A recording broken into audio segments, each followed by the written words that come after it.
Ce qui est important, c'est la beauté, certes, mais c'est surtout le plaisir qu'elle nous donne.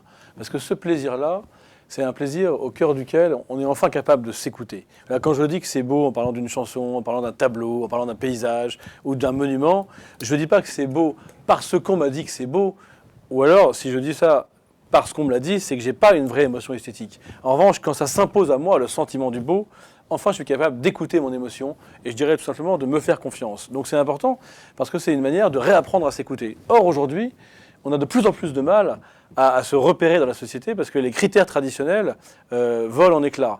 Donc on va avoir de plus en plus besoin d'écouter son intuition, de se faire confiance.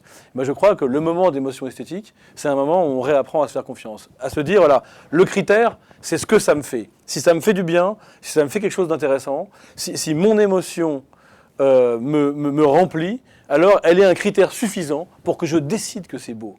Donc finalement, je reprends aussi le pouvoir de juger, le pouvoir de décider. Parce que quand je dis que c'est beau, c'est un jugement, vous voyez. Et d'habitude, dans la vie, pour juger que c'est mal, que c'est bien, que c'est faux, que c'est vrai, on hésite, on a plein de critères, vous voyez. Et en plus, on doute. Et là, on n'a aucun critère, on dit que c'est beau et on ne doute pas. C'est-à-dire que le plaisir esthétique, c'est un moment pour réapprendre à se faire confiance, à s'écouter et aussi à juger librement des choses. On pourrait penser qu'il y a une beauté objective qui est celle des chefs-d'œuvre, qui plaît à tout le monde, mais évidemment c'est faux. On voit bien que tous les goûts sont dans la nature. En revanche, ce qui est intéressant, c'est que, évidemment, l'émotion esthétique est subjective. C'est ce que ça me fait à moi qui compte, à moi comme subjectivité, comme intériorité.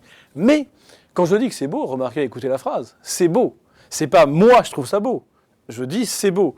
Ça veut dire que je postule que les autres peuvent être d'accord. Je postule que ce qui se passe au fond de moi, qui est simplement subjectif, peut aussi se passer au fond des autres, si différents soient-ils. Et c'est ça qui est beau dans l'émotion esthétique, c'est qu'il y a un élan vers les autres. Quand je dis que c'est beau, j'ai envie de le partager. Tout le monde a déjà vécu ça. Vous êtes devant un magnifique paysage, vous écoutez une mélodie qui vous émeut profondément, et vous avez envie de le partager avec quelqu'un. Et ce qui fait la qualité de l'émotion esthétique, c'est aussi l'intensité de cet élan vers la communion avec les autres. D'ailleurs, tout le monde l'a déjà vécu. Quand quelqu'un qu'on aime est à côté et ne trouve pas ça beau, on ne comprend pas. On a l'impression qu'il lui manque une case, que cette personne est sortie de l'humanité. Et quand je dis que c'est beau, je propose un terrain d'entente aux autres. Et évidemment, c'est très intéressant parce que ça part de la subjectivité, mais ça vise l'universalité. C'est ce que Kant dit, c'est un jugement, le sentiment du beau, c'est un jugement subjectif, mais universel. Vous voyez, c'est pas objectif, c'est subjectif, mais ça vise à être partagé. Et on pourrait presque aller jusqu'à dire que ce qui fait la qualité du plaisir esthétique, c'est la qualité de cet élan vers les autres. Et donc c'est quelque part l'idée que je ne suis pas moi avec mes valeurs, avec mon identité, je suis plus que ça, et j'ai envie de le partager au moment où la beauté me touche. Alors, ce qui est très troublant dans le plaisir esthétique, c'est qu'on ne comprend pas ce que c'est que ce plaisir, on ne comprend pas ce qu'il déclenche. Mais c'est ça qui est intéressant. Baudelaire disait « le beau est toujours bizarre ». Alors, on pourrait interpréter cette étrangeté de plein de façons. Soit on dit que ce qui est bizarre, c'est que je juge que c'est beau sans avoir de critères. Ça c'est un petit peu ce qu'on disait tout à l'heure.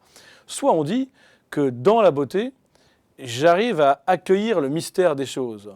Vous voyez, souvent, dans la vie, le mystère nous effraie. Quand quelqu'un s'éloigne de nous et qu'on ne comprend pas, on est en train de paniquer. Quand on ne comprend pas le fonctionnement du monde, on est mal à l'aise. On a envie de comprendre. Mais devant la beauté, on n'a plus envie de comprendre. Et ça, c'est très intéressant. L'émotion esthétique nous lave de la passion explicative. Elle nous lave aussi de la crispation identitaire.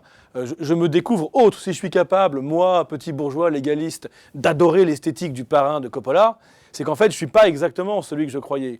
Si je suis capable, moi, athée, militant, d'être ému par la beauté esthétique de Hordette, de film mystique de Dreyer, c'est qu'en fait, je me découvre plus grand que je ne suis. Et en même temps, je découvre aussi que l'artiste, par exemple le chanteur de hip-hop américain, il est plus proche de moi que je le pensais. Donc je dirais que ce qui est très étrange dans le plaisir esthétique, c'est que je découvre que l'autre, l'artiste par exemple, avec son autre vie, avec ses autres valeurs, avec son autre vision, il est en fait plus proche de moi que je le pensais.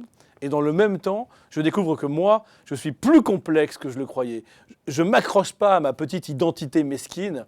Et c'est pourquoi le plaisir esthétique nous lave, nous sauve de la crispation identitaire.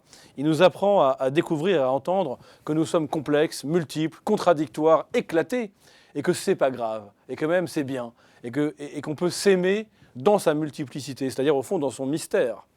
On pourrait le dire d'une phrase, le plaisir esthétique nous aide à accueillir le mystère du monde ainsi que son propre mystère, au lieu d'en être effrayé, de lui dire oui et de l'aimer.